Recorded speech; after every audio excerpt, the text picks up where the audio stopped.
ঘুষ, সুবোধ সরকার। রবীন্দ্র রচনাবলীর নবম খণ্ড দিয়ে চাপা দেওয়া সুইসাইড নোট। ছেলেকে লেখা। লিখে হাতে ব্লেড নিয়ে বাথরুমে ঢুকেছিলেন মাস্টার মশাই। দুপুরবেলা কাজের লোক দরজার তলা দিয়ে রক্ত আসছে দেখে চিৎকার করে ওঠে। ছেলেকে লেখা এই তার প্রথম এবং শেষ চিঠি। অরণি, আমি বিশ্বাস করি সন্তান পবিত্র জলের মতো। যদিও তোমার সঙ্গে আমার সম্পর্ক ভালো নয়, তবু তোমাকেই লিখে রেখে যায়। গত 2 বছর তোমার মায়ের চিকিৎসা বাবদ আমার যৎ সামান্য সঞ্চয় আপাতত নিঃশেষিত। চিকিৎসার ব্যয়ভার আমি আর নিতে পারছিলাম না। জীবনে তোমার টাকা ছুঁইনি, মরেও ছোব না। আমি আজীবন ছাত্র পড়িয়েছি, জ্ঞানত কোনো অন্যায় করিনি।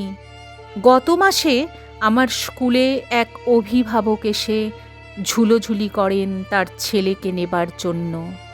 আমি প্রথম দিন ফিরিয়ে দিই, দ্বিতীয় দিন ফিরিয়ে দিই, তৃতীয় দিন পারিনি।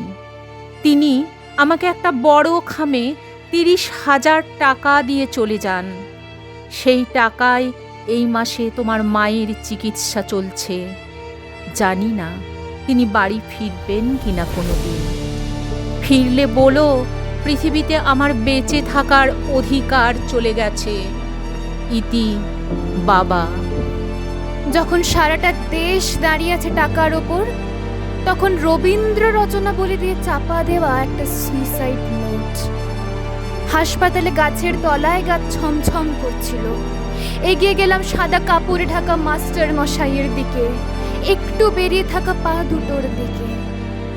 ওই একটু বেরিয়ে থাকা পা দুটি যেন ভারতবর্ষের শেষ মাটি। ধন্যবাদ। ধন্যবাদ।